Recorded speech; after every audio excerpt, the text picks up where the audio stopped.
Good evening students. আজকে তোমাদের যে বিষয়টি উপস্থাপন করব সেটি হচ্ছে জারণ বিজারণের ইলেকট্রনীয় মতবাদ। আগের দিন তোমাদের জারণ বিজারণের উপর প্রাচীন মতবাদটি ডিসকাস করা হয়েছিল। আশা করি তোমরা সেটা ক্লাসটা ফলো করেছো। প্রাচীন মতবাদ অনুযায়ী কী বলা হয়েছিল যে জারণ ও বিজারণ রসায়নের একটি গুরুত্বপূর্ণ প্রক্রিয়া বা বিক্রিয়া বলতে পারো। সাধারণত কোনো মৌল বা যৌগে অক্সিজেন সংযুক্তি বা অন্য কোনো যৌগ থেকে হাইড্রোজেনের বিযুক্তিকে বলা হয়, বিযুক্তি মানে বাদ চলে যাওয়া, বিযুক্তিকে বলা হয় জারণ। এবং কোনো মৌলে বা যৌগে হাইড্রোজেনের সংযুক্তি বা কোনো যৌগ থেকে অক্সিজেনের বিযুক্তিকে বলা হয় বিজারণ। এটা ছিল প্রাচীন মতবাদ। তো জারণ বিজারণের ইলেকট্রনীয় মতবাদ সেক্ষেত্রে কী হচ্ছে যে পরমাণুসমূহের রাসায়নিক বিক্রিয়াকালে বিক্রিয়ায় অংশগ্রহণ করে কিছু ইলেকট্রন। তাহলে বিক্রিয়ায় কারা অংশগ্রহণ করে?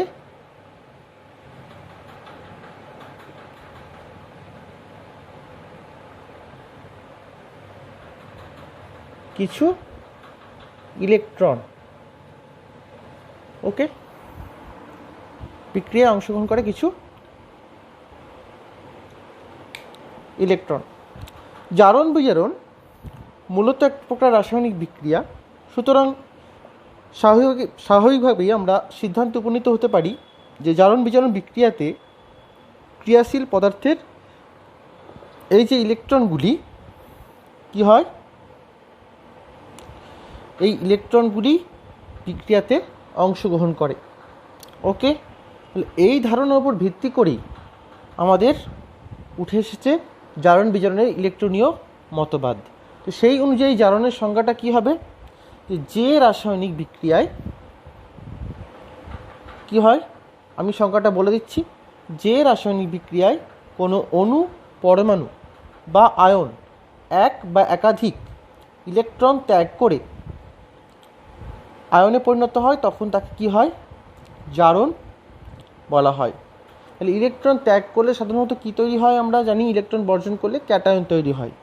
ওকে, তাহলে ইলেকট্রন যদি বর্জন করে, তার একটা উদাহরণ হিসেবে দেখো, আমরা জারণের উদাহরণ দিচ্ছি। এক্ষেত্রে ধরো Na নিকটতম নিষ্ক্রিয় মৌলে কাঠামো লাভ করতে চাইবে সেই যৌগ গঠনের সময়। এটা একটা উপাদান মৌল হিসেবে কাজ করতে পারি। উপাদান মৌল মানে কোনো হয়তো যৌগ থেকে আমি মৌলটাকে নিয়েছি, সেটা উপাদান মৌল হয়ে গেল। তাহলে এর ইলেকট্রনিক স্ট্রাকচার 2 8 - E কী হলো, Na+। ঠিক আছে, তাহলে এই যে Na থেকে Na+ হলো, এটা কার জারণ হলো? সোডিয়ামের জারণ হলো। এটা হচ্ছে মুক্ত মৌলের যে জারণ সংখ্যা হয় সেটা 0। এবার জারণ সংখ্যা কী জিনিস আমি পরবর্তীকালে আসছি, আমি এটা বিষয়টা এখানে 0 থেকে 1 হচ্ছে, অর্থাৎ জারণ সংখ্যা বৃদ্ধি পাওয়ার নাম হচ্ছে জারণ, আর জারণ সংখ্যা কমে যাওয়ার নাম হচ্ছে বিজারণ। জারণ সংখ্যা বিষয়টা আমি একটু পরে আসছি। তো বিজারণ আমরা কাকে বলবো? যদি আমরা বিজারণের সংজ্ঞা হিসেবে দিই, তাহলে যে রাসায়নিক বিক্রিয়ায় কোনো অণু, পরমাণু বা আয়ন এক বা একাধিক ইলেকট্রন গ্রহণ করে। ইলেকট্রন গ্রহণ করলে সাধারণত কিসে পরিণত হয়? সাধারণত অ্যানায়নে পরিণত হয়, বা যদি কোনো ক্যাটায়ন হয়ে থাকে সেই ক্যাটায়ন থেকে পরবর্তী যে লোয়ার ক্যাটায়ন সেটা হতে পারে, মানে জারণ সংখ্যা বিশিষ্ট, তার থেকে কম জারণ সংখ্যা বিশিষ্ট হতে পারে। ওকে, এক্ষেত্রেও জারণ হতে গেলে যদি এখানে সাপোজ Na+-এর জায়গায় যদি কোনো একটা ডবল প্লাসের হতে পারে বা ট্রিপল প্লাস হতে পারে, তখনও কিন্তু জারণ হবে।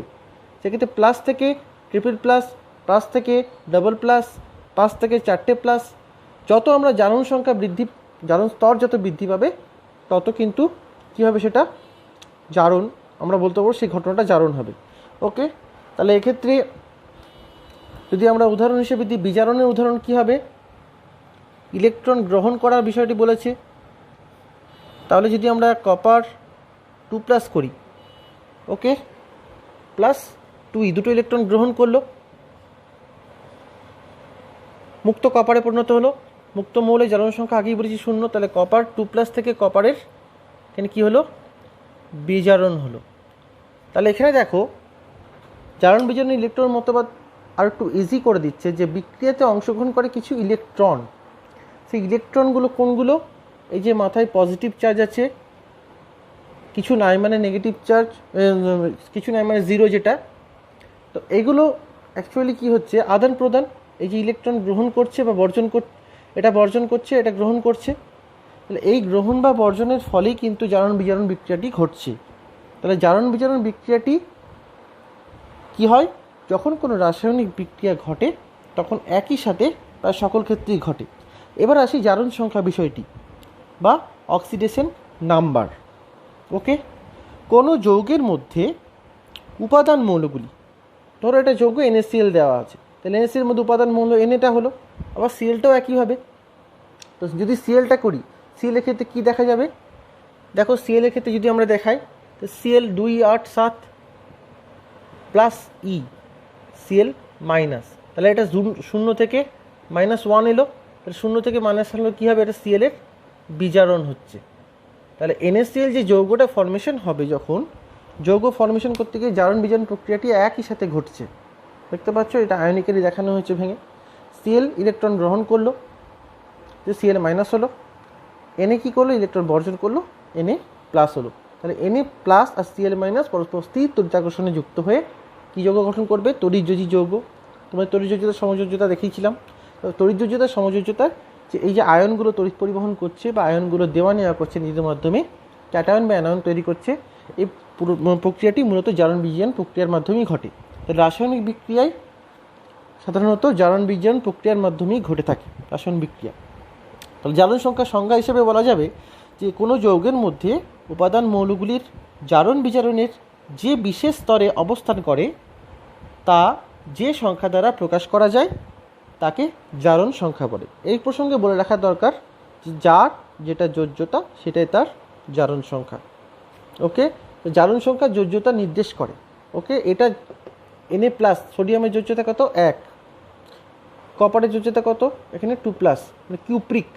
কিউপ্রাস যদি হতো তখন এখানে একটা ইলেকট্রন গ্রহণ করতো।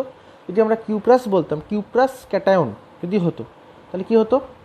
Cu প্লাস ই Cu, সে একটা ইলেকট্রন গ্রহণ করি, কপারে পরিণত হবে, মুক্ত কপারে। তাহলে বিজারণের ক্ষেত্রে আমরা কি হয়? সাধারণত ধাতু নিষ্কাশন প্রক্রিয়ায় সাধারণত বিজারণ বিক্রিয়া ইউজ করা হয়। ওকে, জারণ বিজারণ মাধ্যমে ঘটে, তো বিজারণ বিক্রিয়ার মাধ্যমে ধাতুটা নিষ্কাশিত হয়, অর্থাৎ মুক্ত কপার ধাতু পেতে গেলে আমাদেরকে বিজারণ বিক্রিয়ার মাধ্যমেই যেতে হয়। নেক্সট যে বিষয়টিতে আমি আসছি সেটা হচ্ছে জারক পদার্থ আর বিজারক পদার্থ বলতে কী বোঝায়।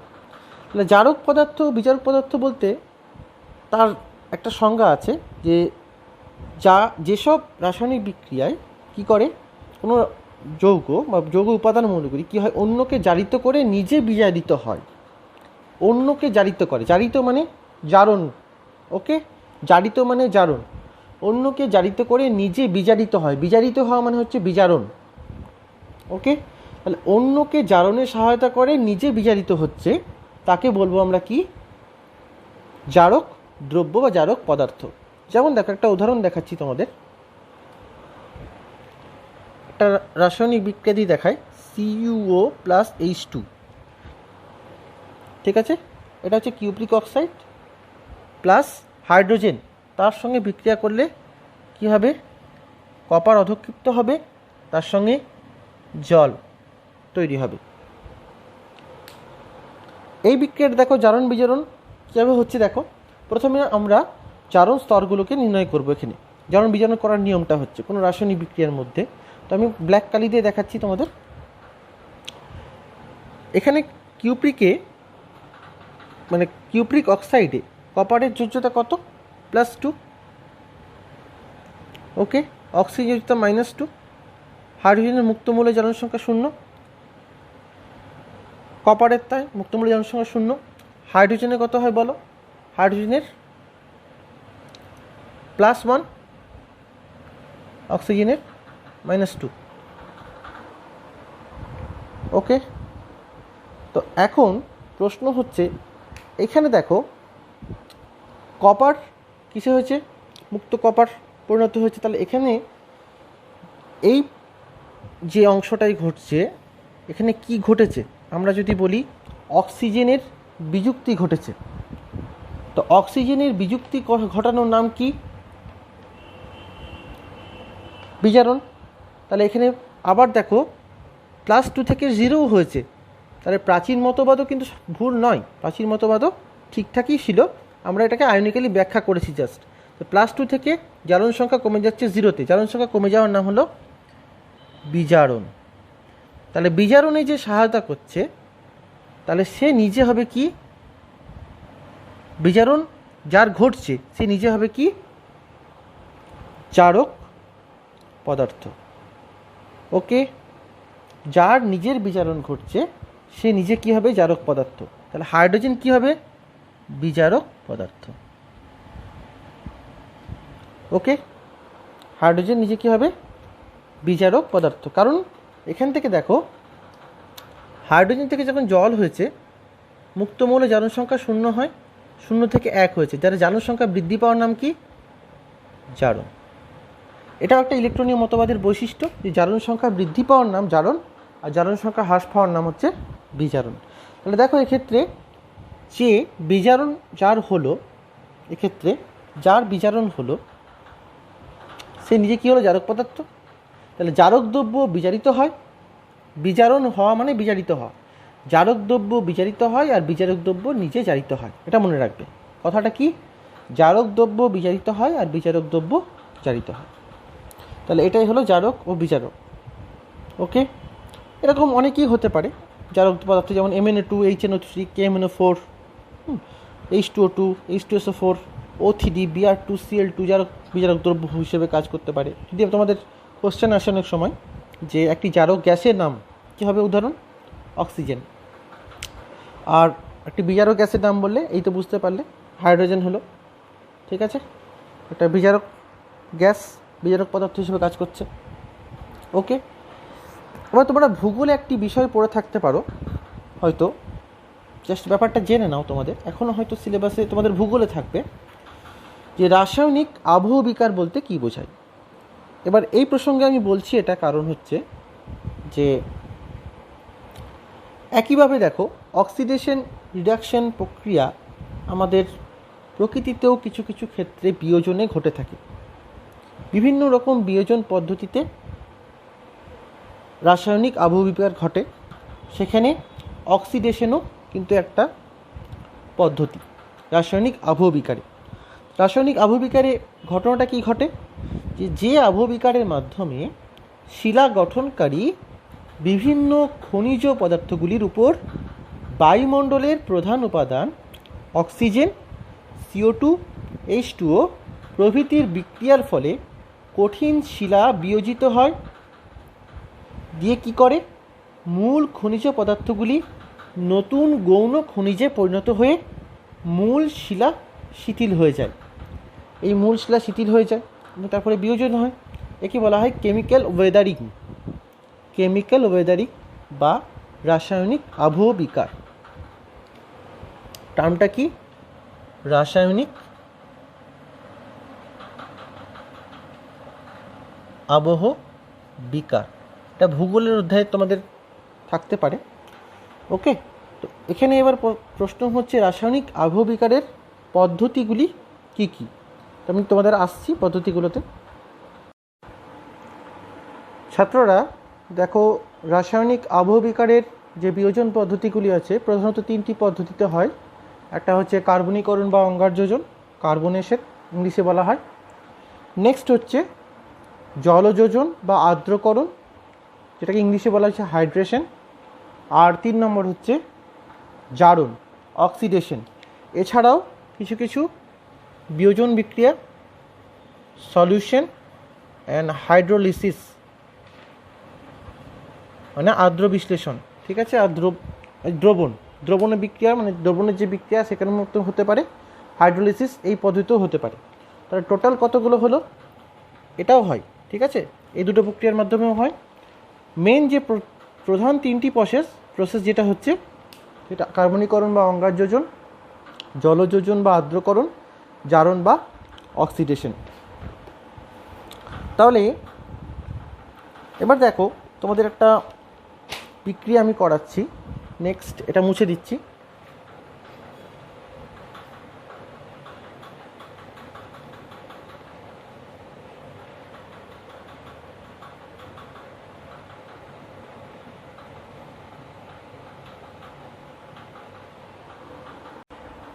ছাত্ররা তোমাদের এই প্রশ্নটি দিতে পারে, একটি বিক্রিয়ার মাধ্যমে অর্থাৎ জারণ বিজারণ বিক্রিয়ার মাধ্যমে দেখাও যেখানে শুধুমাত্র ধনাত্মক আধানযুক্ত আয়নের পরিবর্তন ঘটে। তো বিক্রিয়াটা কি লিখবে, যে হলুদ বর্ণের ফেরিক ক্লোরাইড দ্রবণে বর্ণহীন স্টেনাস ক্লোরাইড, এটা হচ্ছে হলুদ বর্ণের, বর্ণটা আমি মেনশন করে দিই, আর এটা হচ্ছে কি বর্ণহীন স্টেনাস ক্লোরাইড দ্রবণ যোগ করলে কি হবে, হালকা সবুজ বর্ণের ফেরাস ক্লোরাইড, এটার বর্ণ কি হবে, হালকা সবুজ। বর্ণগুলো বিক্রিয়াতে মেনশন না করলেও হবে, আমি ভাষাটা লিখছি না বলে লিখছি, কিন্তু ভাষাতে কিন্তু মেনশন করবে। সবুজ বর্ণের ফেরাস ক্লোরাইড দ্রবণ এবং স্ট্যানিক ক্লোরাইড দ্রবণ উৎপন্ন হয়, এটা হচ্ছে স্ট্যানিক ক্লোরাইড SnCl4। এবার প্রশ্ন হচ্ছে যে আমি এক্ষেত্রে তোমাদের এখানে জারণ সংখ্যাগুলো কেন লিখলাম না, কারণ জারণ সংখ্যার মাধ্যমে এখন তোমাদের সিলেবাসে নেই, ক্লাস 10-এ তোমাদের থাকবে এগুলো, তবু তোমরা জারণ সংখ্যা দিয়ে দেবে, কারণ জারণ সংখ্যা তোমাদের আমি শিখিয়ে দিলাম। তো জারণ সংখ্যা শিখালে এখানে যোজ্যতা নির্ণয় করাও তোমাদের শিখিয়েছিলাম। তাহলে FeCl3-তে এফি যোজ্যতা কত, +3, এটা -1 ক্লোরিনের। SnCl2-তে SnA +2, Cl এর -1, এগুলো দিয়ে দেবে, +2 -1 FeCl2-তে Fe +2। কীভাবে যোজ্যতা নির্ণয় করতে হয়, যার যোজ্যতা ধরবো তাকে x ধরবো, তাহলে ক্লোরিনের তো -1 আমরা জানি, তাহলে x -2 = 0, তাহলে এফির কত হবে, +2, বা কোনাকুনি সম্পর্ক করলেও তোমাদের চলে আসছে, দেখো পেয়ে যাবে তোমরা। তাহলে এক্ষেত্রে দেখো Sn +4 -1 মুখোমুখি বেরিয়ে যাচ্ছে। তো এক্ষেত্রে দেখো আমরা যদি জারণ সংখ্যা দিয়ে বিচার করি, তাহলে FeCl3 থেকে FeCl2-তে Fe +3 থেকে +2 হয়েছে, জারণ সংখ্যা কমে গেছে, তাহলে বিজারণ হবে, এবং বিজারণ হওয়ার জন্য এটা কী হবে, জারক পদার্থ। ঠিক একই রকমভাবে SnCl2-তে Sn +2 থেকে Sn +4-এ চলে গেছে, তাহলে এটা হবে কি, জারণ ঘটছে, এবং নিজে কী হবে, SnCl2 বিজারক দ্রব্য হিসেবে কাজ করছে এখানে। এইভাবে উদাহরণ তোমাদের লিখতে হবে এবং বিক্রিয়াটা লিখতে হবে। তাহলে এই পরিবর্তনটিতে কেবল ধনাত্মক আধানযুক্ত আয়নগুলিরই আধানের পরিবর্তন ঘটছে। যেমন দেখো, যদি আমরা ভেঙে ভেঙে লিখি এটাকে, কীভাবে হবে, 2Fe3+, ওকে, প্লাস 2E, ওকে, আয়নিক্যালি লিখছি আমরা, কী হবে, 2Fe2+, হবে না? যদি আমরা উপাদান মৌলকে খুঁজে নিলাম যৌগ থেকে, এটা একটা হলো, এটা কি হলো, বিজারণ বিক্রিয়াটা আয়নিক্যালি লিখছিলাম, যেমন Na থেকে Na+ হলো, আর Cl থেকে Cl- হলো, ঠিক একই রকম +3 থেকে +2 হলো, তাহলে এটা কী হলো, বিজারণ আয়নিক্যালি যদি লিখি আমরা। ঠিক একই রকমভাবে দেখো Sn2+, এ কী করবে, দুটি ইলেকট্রন বর্জন করবে, 2E-, কী হবে, Sn+4। তাহলে এক্ষেত্রে কী করছে, Fe+3 আয়ন ইলেকট্রন কি করে, গ্রহণ করে Fe+2-তে বিজারিত হয়েছে, অর্থাৎ Fe3 কী হবে, জারক পদার্থ, আগেই বললাম, আর Sn2+ ইলেকট্রন বর্জন করে Sn4+ পরিণত হয়েছে। তাহলে Sn2+ নিজে কি পদার্থ, বিজারক পদার্থ, ওকে। এইভাবে তোমরা আয়নিক্যালি এটাকে ভাঙবে এবং ভেঙে দেখাবে, ওকে। নেক্সট উদাহরণে আসছি আমি। আজকের নেক্সট প্রশ্ন দেখো, একটি পদার্থের নাম লেখো যা অনুঘটক ও জারক উভয় রূপেই ব্যবহৃত হয়। তো বিক্রিয়াটা দিয়ে বোঝাতে হবে তোমাদের এগুলোকে, যে ম্যাঙ্গানিজ ডাইঅক্সাইড হচ্ছে এমন একটি পদার্থ যে অনুঘটক আর জারক রূপে দুটোই ব্যবহৃত হচ্ছে।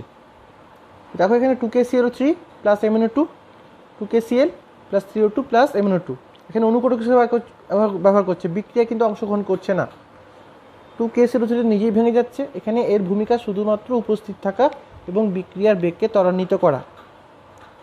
টেম্পারেচারটা কত লাগে, অবশ্যই এখানে হিটের চিহ্ন দেবে, হিট 230 ডিগ্রি থেকে 250 ডিগ্রি সেলসিয়াস। MnO2 উপস্থিতি থাকে বলেই এই বিক্রিয়াটি টেম্পারেচারটা কমে যায় এবং রসায়নগারে এটা হচ্ছে অক্সিজেন প্রস্তুতির সমীকরণ, ওকে। যদি এটা না থাকতো তাহলে বিক্রিয়াটা 750 ডিগ্রি তাপমাত্রা হতো, যেটা খুব হিউজ টেম্পারেচার, এবং অক্সিজেনের বিয়োজনটাও খুব কম হয় যদি MnO2 উপস্থিতিতে, হারটা কমে যায়। জারক রূপে কী হচ্ছে, জারক রূপে MnO2 H3 এর সঙ্গে বিক্রিয়া করবে, ঠিক আছে। যদি MnO2কে আগে দাও তাহলে 1:4 অনুপাতে হচ্ছে, আর HCl-কে যদি আগে দাও তাহলে 4:1 অনুপাতে হচ্ছে। বিক্রিয়া জাত পদার্থ কী হচ্ছে, ম্যাঙ্গানিজ ক্লোরাইড, হ্যাঁ তোমার যেটা হচ্ছে MnCl2, ম্যাঙ্গানিজ ক্লোরাইড এবং ক্লোরিন গ্যাস আর জল উৎপন্ন হচ্ছে। তো এক্ষেত্রে দেখো তাহলে জারণ আর বিজারণটা কীভাবে ঘটছে দেখো। HCl-এ H এর কত +1, Cl এর -1, +2 -2, ওকে, +2 কোনাকুনি সম্পর্কতে আমরা পেয়ে যাচ্ছি এগুলো। মুক্ত মৌলে জারণ সংখ্যা সবসময় 0 হবে, ঠিক আছে, মুক্ত মৌলে জারণ সংখ্যা সবসময় 0 হবে। Cl2 H2 বলো এগুলো সব হচ্ছে 0 হবে। Br2, ওকে, O2। নেক্সট, যদি কপার থাকে, নিস্তরিত কপার, নিস্তরিত কোন পরমাণু, মুক্ত মৌল মানে 0 জারণ সংখ্যা নিস্তরিত পরমাণুর। তাহলে H2 এর ক্ষেত্রে কী হচ্ছে, এক্ষেত্রে +1 আর উপরে -2, ওকে। তাহলে এবার দেখো MnCl2, এখানে দেখো HCl থেকে কি আসছে, Cl2-তে আসছে, তাহলে -1 থেকে 0 হয়েছে, দেখতে পাচ্ছ, কারণ এখানে কি ঘটেছে, হাইড্রোজেন বিযুক্তি ঘটেছে। তাহলে হাইড্রোজেন বিযুক্তি ঘটার নাম কি, জারণ। তাহলে জারণ লিখলাম এখানে। তাহলে Cl2 নিজে কী হিসেবে থাকছে, এখানে বিজারক দ্রব্য হিসেবে কাজ করছে। আর MnO2 তাহলে কী হবে, অবভিয়াসলি জারক দ্রব্য হিসেবে কাজ করবে। এবং MnO2 থেকে যখন MnCl2-তে যাচ্ছে তখন এক্ষেত্রে কী হবে, MnO2 থেকে কিন্তু অক্সিডেশন নাম্বার কিন্তু চেঞ্জ হচ্ছে না, মনে থাকবে, অক্সিডেশন নাম্বার কিন্তু চেঞ্জ হচ্ছে না। তাহলে এক্ষেত্রে কী হবে, এখানে MnO2 থেকে MnCl2 হচ্ছে, কিন্তু ক্লোরিন যুক্ত হচ্ছে, অক্সিজেন অপসারিত হয়ে ক্লোরিন যুক্ত হচ্ছে এক্ষেত্রে। তাহলে MnO2 কী হবে, এখানে জারক দ্রব্য হিসেবে কাজ করছে। MnO2 এখানে কী হবে, জারক দ্রব্য হিসেবে কাজ করছে। এটা যেহেতু জারণ ঘটছে, তাহলে এখানে কী হবে, বিজারণ ঘটছে, ওকে, বোঝা গেল। তাহলে MnO2 এখানে কি হচ্ছে, জারক দ্রব্য হিসেবে কাজ করছে। এরকম টাইপের তোমাদের উদাহরণ আসতে পারে।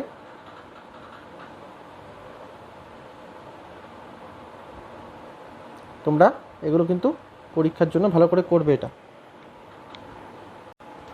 নেক্সট প্রশ্ন, জারণ ও বিজারণ যুগপৎ একই সঙ্গে ঘটে একটি বিক্রিয়ার সাথে দেখো। অনেক বিক্রিয়াই হবে তোমাদের, Cu+H2 যেটা দেখিয়েছিলাম ওটা দিয়েও দেখাতে পারো তোমরা। আমি আরেকটি নতুন উদাহরণ দিয়ে দেখালাম তোমাদের। দেখো lead sulphide PbS plus hydrogen পারঅক্সাইডের সঙ্গে বিক্রিয়া করছে, লেড সালফেট হবে আর তার সঙ্গে হবে কি জল। এক্ষেত্রে দেখো PbS-এ Pb+2, বুঝতেই পারছো, সালফারের -2, সালফাইড মূলক এখানে হিসেবে কাজ করছে। আর পারঅক্সাইডে হাইড্রোজেনের +1, অক্সিজেনের -2, ওকে।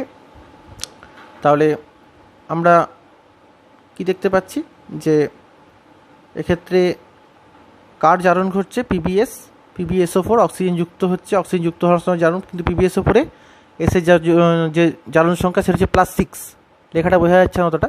+6 কীভাবে বেরোচ্ছে দেখো, Pb+2 +x -2 × 4 = 0, তাহলে এসের কত আসছে +6। আমরা যার জারণ সংখ্যা নির্ণয় করতে হবে তাকে x ধরবো, বা যোজ্যতা নির্ণয় করতে হবে। তোমার যোজ্যতা নির্ণয় করতে গেলেই জারণ সংখ্যা একই বেরোবে, ঠিক আছে, যার যেটা যোজ্যতা সেটাই তার জারণ সংখ্যা, তো কোনো বিক্রিয়ার ক্ষেত্রে। তো এক্ষেত্রে দেখো +1 -2 আবার আসছে। তাহলে দেখো বিজারণ কেন হচ্ছে, এখানে দেখো হাইড্রোজেন, এখানে অক্সিজেন অপসারিত হয়েছে, এখানে অক্সিজেন অপসারিত হয়েছে, ঠিক আছে। আয়নিক্যাল অনেক সময় পরিবর্তন নাও হতে পারে, কিন্তু অক্সিজেন অপসারিত হয়েছে। এখানে O2 ছিল, এখানে ও এসছে, একটা অক্সিজেন অপসারিত হয়েছে, তাহলে অক্সিজেন অপসারিত হওয়ার নাম কি, বিজারণ। তাহলে এবার দেখো, আবার দেখো এখানে জারণ, দেখো এখানে PbS ছিল, অক্সিজেন যুক্ত হয়েছে, অক্সিজেন যুক্ত হওয়ার নাম জারণ। আবার দেখো জারণ সংখ্যা পরিবর্তন হয়েছে, Pb+2 আর PbS সালফারে কত হয়েছে, +6 হয়ে গেছে। তাহলে এটা জারণ আর এটা বিজারণ একসঙ্গে ঘটছে একই বিক্রিয়াতে। যে কোনো আয়ন বিনিময় বিক্রিয়ার মাধ্যমে দেখবে সবেতেই জারণ বিজারণ একই সঙ্গেই ঘটবে, ওকে। এবার দেখো তোমাদের একটা ভালো প্রশ্ন দেওয়া হয়েছে যে হাইড্রোজেন যুক্ত হলেও জারণ হয় এমন একটি বিক্রিয়ার সাহায্যে দেখো, এটা একটা ব্যতিক্রম। সোডিয়ামের সাথে হাইড্রোজেনের বিক্রিয়া। সোডিয়ামে দেখো মুক্ত মৌলের জারণ সংখ্যা 0, হাইড্রোজেনও তাই। সোডিয়াম হাইড্রাইড তৈরি হচ্ছে NaH, এবং NaH এর হচ্ছে +1 আর এখানে -1 এইচের হাইড্রোজেনের হাইড্রাইড অ্যানায়ন হিসেবে কাজ করছে। তো এখান থেকে দেখো সোডিয়ামের কি হচ্ছে, সোডিয়াম থেকে সোডিয়াম প্লাস হচ্ছে, তাহলে কী সোডিয়ামের জারণ ঘটছে। সোডিয়াম তার নিজেকে বিজারক দ্রব্য, আর হাইড্রোজেন কি হচ্ছে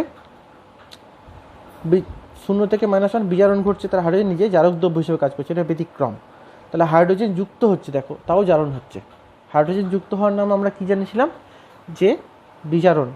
প্রাচীন মতবাদ অনুযায়ী ওই জন্যই আধুনিক মতবাদ এসে কিছু কিছু যে ব্যতিক্রমগুলো আছে সেগুলোকে ঠিক করেছে। তো এইভাবে জারণ বিজারণ প্রক্রিয়াগুলি ঘটে থাকে বিভিন্ন ক্ষেত্রে। পরের দিন আমি আরও বিভিন্ন ভেরিয়াস টাইপের জারণ বিজারণের প্রশ্ন আমি তোমাদের করাবো, এবং চ্যাপ্টারটি শেষের দিকে। এরপরে আছে তড়িতের পর রাসায়নিক প্রভাব, তোমাদের অধ্যায়। রাসায়নিক বিক্রিয়া থেকে এখনও 2টি ক্লাস হবে, তো তোমরা ফলো করবে, ক্লাসগুলো ফলো করে আজকে ক্লাসটি বিশেষভাবে ফলো করবে। আজকে তোমাদের ক্লাস এই পর্যন্তই, সবাই ভালো থেকো।